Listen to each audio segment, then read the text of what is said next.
Okay, so today's lesson begins the last chapter that we will cover this year. So we only have a few more videos and lessons to learn. And in this chapter, we're going to be talking about sequences and series of numbers.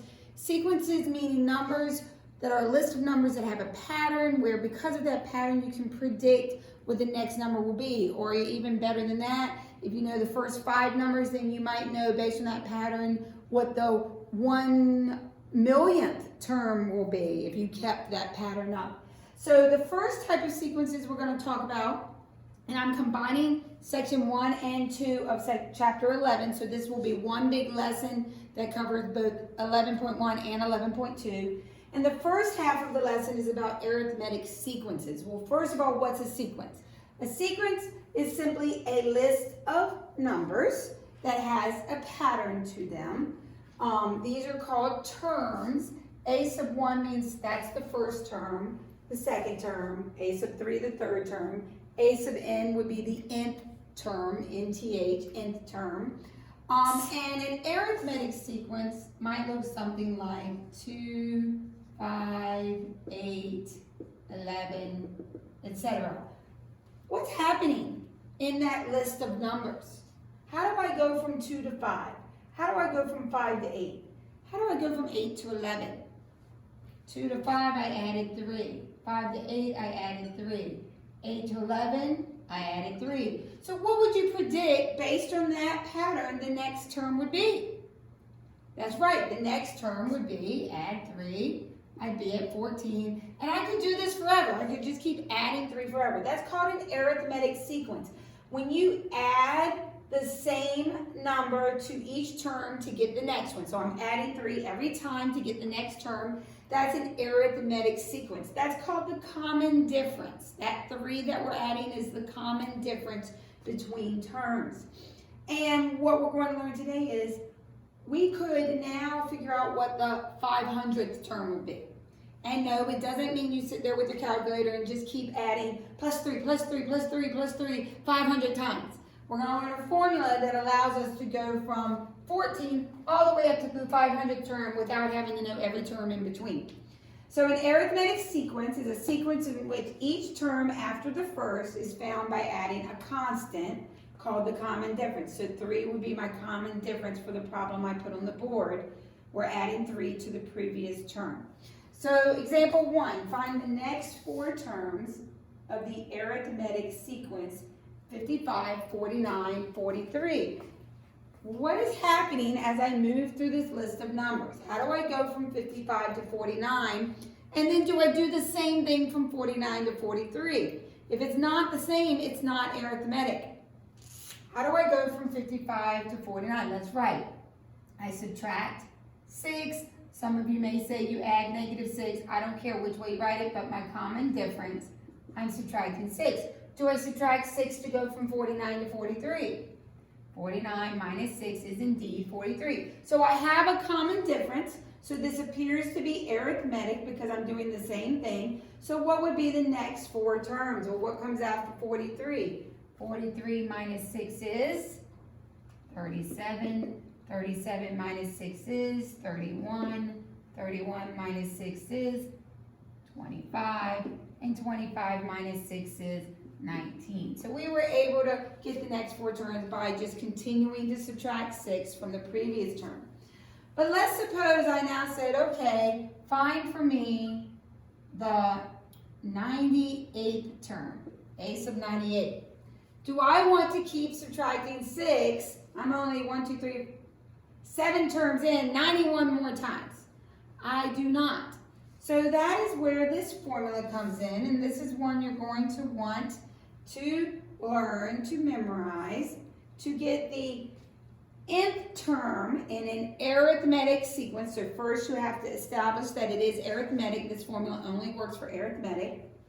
To get the nth term, you take the first term plus the number of terms you want. So whatever that, like here it would be 98. So 98 minus 1, the number of terms you're looking for minus 1 times the common difference. So for this problem, if I wanted the 98th term, I would take the first term, which was 55, plus How many terms am I looking at? 98 terms minus 1. And what was the common difference? -6. And then from here, I did not actually, I just made this up off the top of my head. I haven't worked it out yet, but I would probably want my calculator at this point to figure out 97 times -6 and then add 55 to it. Is going to be a large negative number because eventually they're going to become negative numbers while I keep subtracting 6. So let's do some more practice problems with the arithmetic sequences. Okay, so the next example says, find the 9th term of an arithmetic sequence whose first term is 6 and whose common difference is -5. Now, we could start with 6 and just keep subtracting 5 until we get to the 9th term. But we're going to practice the formula, because what if instead of the 9th term I wanted you to get the 99th term or the 299th term? You do not want to have to subtract 5 that many times. One, you might not have your calculator, and two, it's going to take you way longer to keep punching -5 in your calculator than it is to use the formula. So we're going to look for the 9th term. They've already told me that is arithmetic in the problem. So we need the first term. What's the first term? First term is 6 plus n. How many terms are there? Well, we're looking for the 9th term, so there will be 9 terms. So n, 9 minus 1, times the common difference, which is -5. So we know it was 6 plus 8 times -5 is -40. So the 9th term is -34. So if I kept subtracting 5, 9 up to the 9th position, I would end up at -34. So look in your book on page 623 at example 2, and while you're getting your book open, I realize I might need my calculator for some of these large numbers, and since I don't have you here in class with me to use your calculators, I hope you have your calculators with you at your desk. I might have to punch a few in, so I'll have that ready just in case. Okay, page 623. It says a radio station. Nope, I'm on page 630. 623. It says construction. The table at the right shows typical costs for a construction company to rent a crane for 1, 2, 3, or 4 months. If the sequence continues, how much would it cost to rent the crane for 12 months? So for the first month, it's $75,000. And then for the second month, it's $90,000. And then for the third month, it's $105,000. And then for the fourth month in their chart, it's $120,000. So is this an arithmetic sequence? Am I adding the same common difference every time? How do I go from 75,000 to 90,000?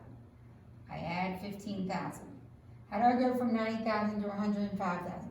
I add 15,000. So it is indeed an arithmetic sequence. So we are interested in knowing how much it would cost to rent the crane for 12 months. So we want the 12th term of this sequence. What's the first term? $75,000 plus how many months are we going to go out? We're going to go out to 12 months, so 12 minus 1 times, what is it going up by every month? It's going up by $15,000, so our common difference is $15,000. If you put that in your calculator, or if you look in your book at that rate, by the time I get to the 12th month, I will be paying $240,000 to rent the crane for 12 months. Good. So let's move on to example, I guess this is example 4. Write an equation for the nth term of the arithmetic sequence 8, 17, 26, 35, etc. Now, I'm calling it an arithmetic sequence. I've told you it is, but if I don't tell you, how would you know if it's an arithmetic sequence? That's right, you're adding the same thing from term to term. What did I add to 8 to make 17? I added 9. What did I add to 17 to make 26? I added 9. What did I add to 26 to make 35? I added 9. So it is indeed an arithmetic sequence. And we want to make an equation for the nth term. That means in our final answer, n will be in the answer because we're creating a general formula equation for the nth term. So we're still using the same arithmetic formula we've been using the whole time, except now n will be in our answer. So what is the first term for this arithmetic sequence? It is 8 plus, we don't know n. N will be in the answer, so n minus 1 doesn't change. And then what's the common difference? 9. So we're going to simplify this. 8 plus 9n minus 9. So the nth term is defined by 9n minus 1. Now, once you have a formula like that, that 9 looks an awful lot like an A. I'm going to make it look more like a 9. Is that better? Okay. So now that you have a formula for the nth term, I could ask you to get any term that I want. I could say find the 50th term, and you would plug 50 in. I could say find the 100th, you would plug 100 in. I could say find the 1,000,000,001, and you would plug in 1,000,000,001. Well, part B says use your equation to find the 50th term. So we can plug 50 in for n and find out 9 times 50 is 450 minus 1, that the 50th term in this sequence, if we kept adding 9 until we got to the 50th position, we would get to 449. Good. So let's move on to example 5. And before we do example 5, that's the last example for section 1, and then we're going to go right into section 2. But let's talk about this terminology, arithmetic means. What are your arithmetic means? Well, let's just go back to, if I gave you two numbers, 6 and 10, and I asked you to find the mean of those terms, what would you do to get the mean? What's another word for mean? Average. How would you get the mean, the average of 6 and 10? You would add 6 plus 10, divide by 2, and get 8. So 8 is in the middle. Well, we're sort of doing that idea with arithmetic means, but instead of having only one term in the middle, we actually are going to find multiple terms in the middle. Arithmetic means are the terms between any two non-successive terms of an arithmetic sequence. So for example, they might give you 19, 30, and then leave these three positions blank, and they give you 74, 85, 96, and ask you to figure out what are those three numbers if these are the arithmetic means between 30 and 74. So you would establish that 30, from 19 to 30, I added 11. From 74 to 85, I added 11. It's arithmetic, and the difference is 11. So I would simply add 30 plus 11 is 41. 41 plus 11 is 52.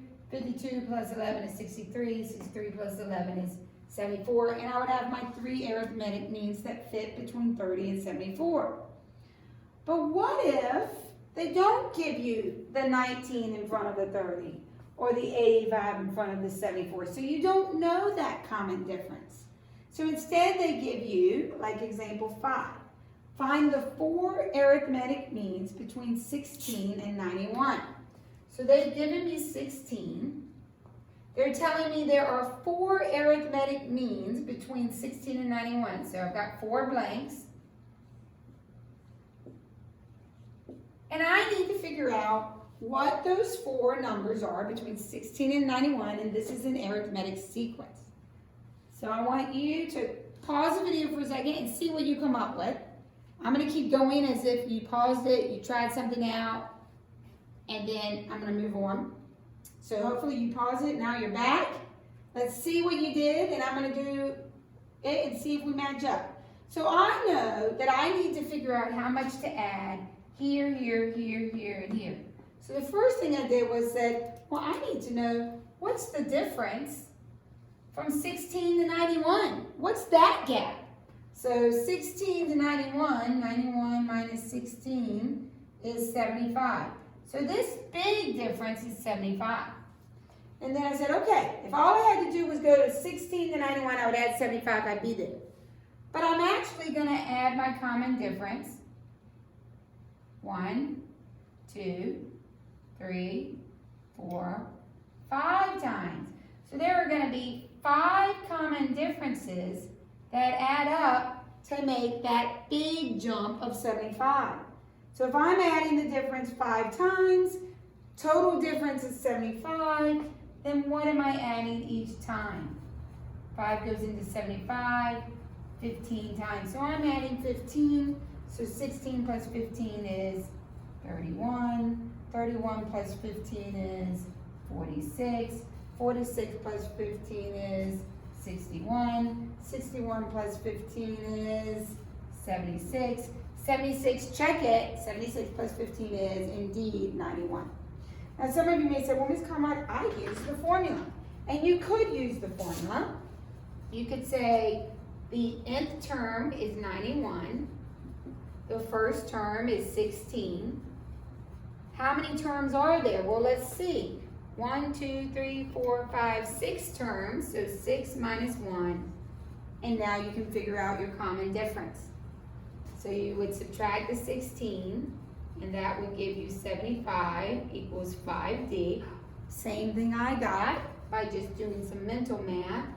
Either way, you get a common difference of 15. So yes, you can always use your formula as well if you don't like the other technique. So now we're going to move on, and I put these notes all together, so I'm just going on to the next page. We're going to move on to the 11-2 portion of the notes, which is where we talk about what an arithmetic series is. Well, first we need to understand the difference between a series and a sequence. A sequence is a list of numbers. It's just that have a pattern. So it's just a list of numbers. You've got a comma between each number that has a pattern. A series is a sum of the terms of a sequence. So ultimately, the goal of a series is to take those terms and add them up and get a sum. So a sequence is just a list of terms with a pattern.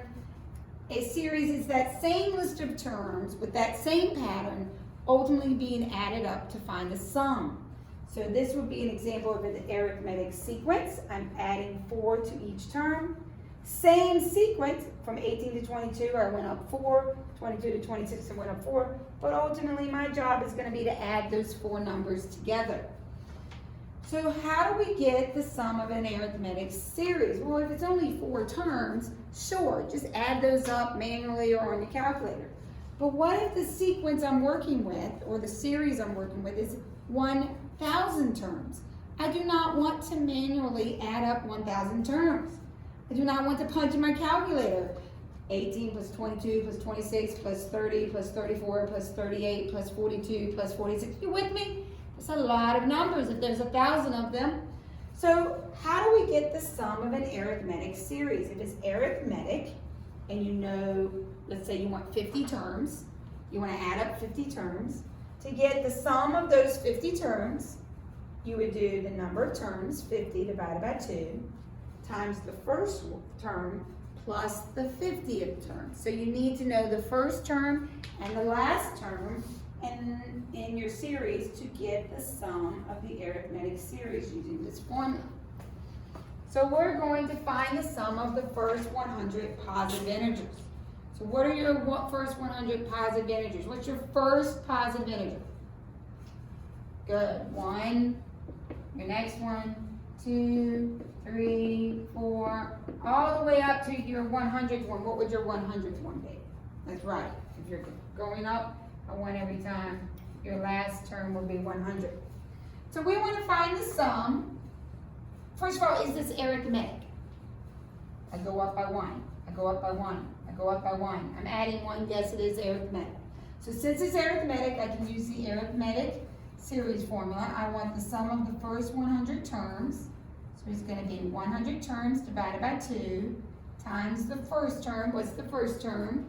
1 plus the 100th term. What's the 100th term? The 100th term is 100.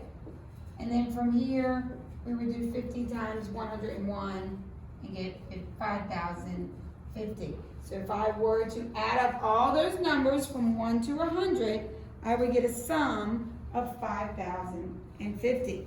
So we're going to move on. Sorry, I lost my page. We're going to move on to example 2 in your notes. Hopefully you printed these off before you started this part of the video. So let's look. If not, you can stop it.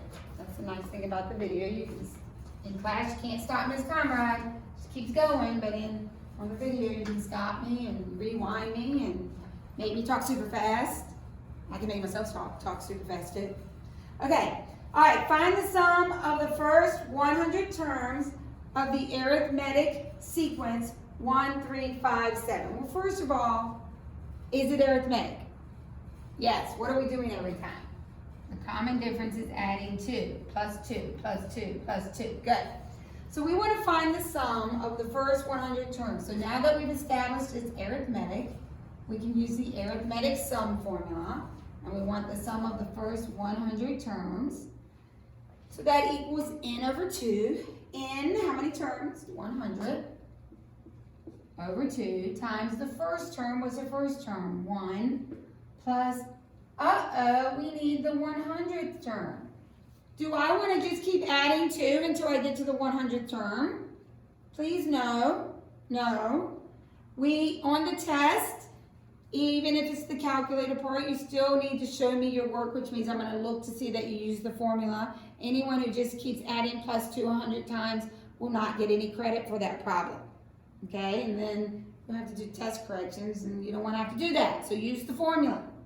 So, we want to do the formula for the 100th term. This is what we learned at the beginning of the video. The 100th term is the first term plus 100 minus 1 times the common difference of 2. So the 100th term is 1 plus 99 times 2. And so we use our calculator at that point. 99 times 2 plus 1 is 199. So the 100th term is 199. So right here, we can go ahead and make that 50 times 1 plus 199. So 50 times 200 is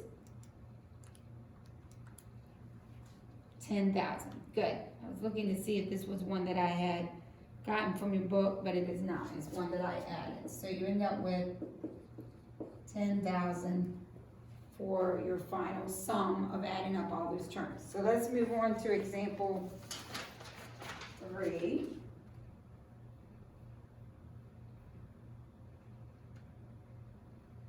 Okay, the first 3 terms of an arithmetic series in which, find the first 3 terms of an arithmetic series in which the first term is 9, the nth term is 105, and the sum of the n terms is 741. So what do we need to know in order to get the first 3 terms? We already know the first term is 9. We need the common difference. Okay, so which formula involves the common difference? The first formula from today.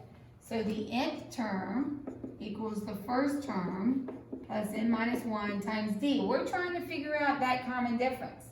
The nth term we know, they gave it to us.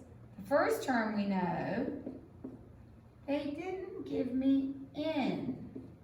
And we're looking for the common difference.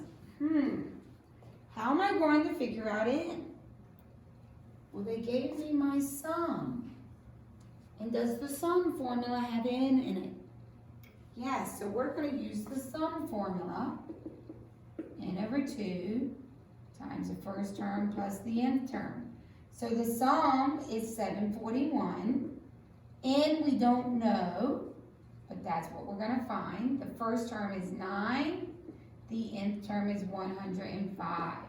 So from here we can solve for n. So n over 2 times 105 plus 9 is 114. Divided by 2. 2 goes into 114 how many times? 57.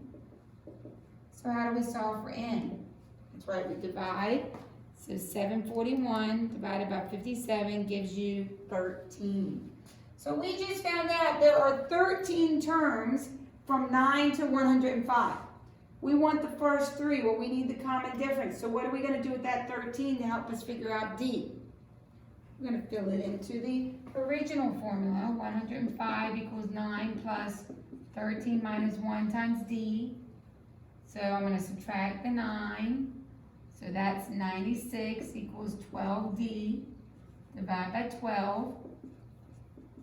And what's 96 divided by 12? 8. So your common difference is 8. So now the question said, what are the first three terms? The first term was 9. What's the next term of my sequence?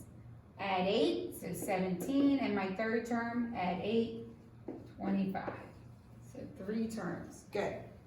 The last thing we're going to learn about today is a notation called sigma notation. No, I'm not asking you to join a Greek fraternity or a Greek sorority today, though that's probably where most of you have seen this symbol. Is if you've ever driven around UVA's campus, some of the houses have sigmas on them and whatnot.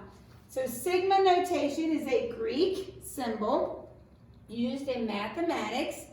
When you see that symbol, what should pop in your brain is, I'm going to add up a long list of numbers. It's called the summation symbol.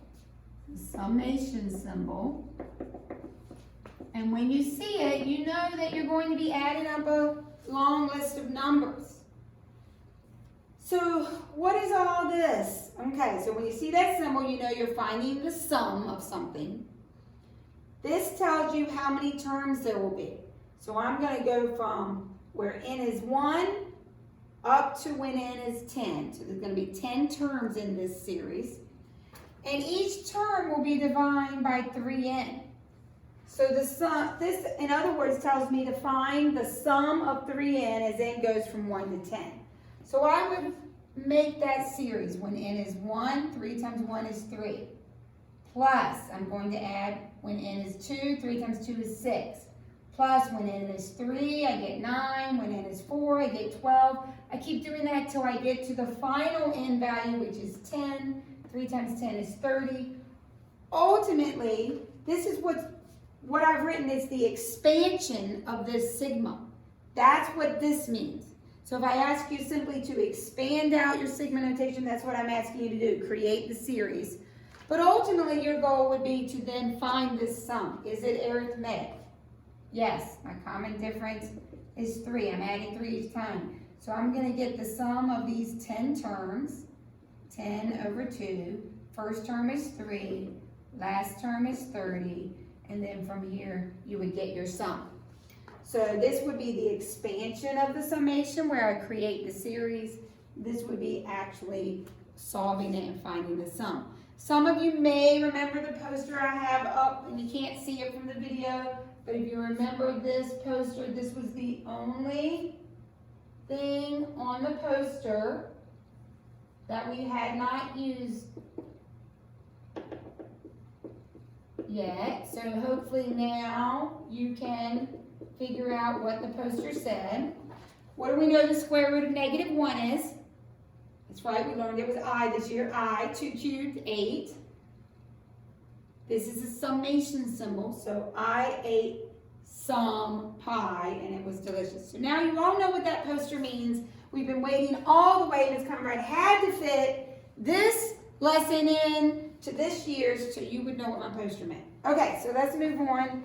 The following expressions would all produce the same series, the same terms. Let's see what I mean. So let's expand these out. For this one, it's telling me to find the sum from term 4 to term 9, and each term is defined by r minus 3. So when r is 4, 4 minus 3 is 1. When r is 5, 5 minus 3 is 2.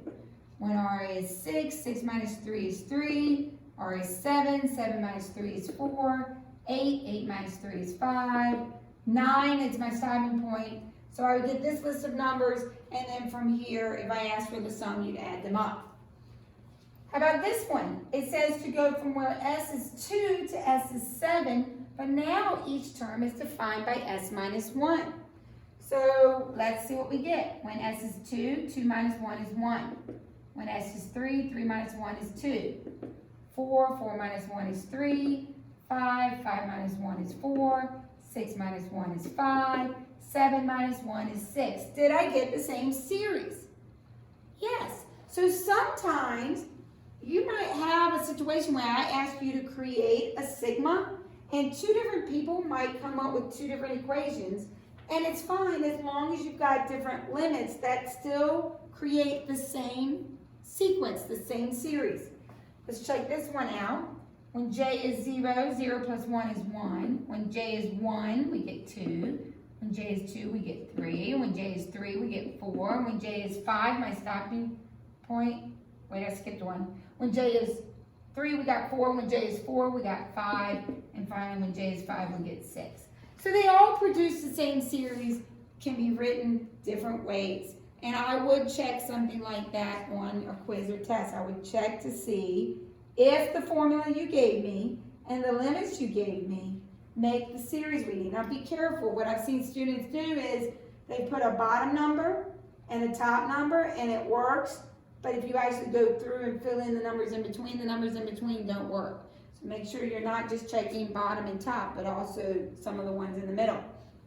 So let's evaluate these last two examples.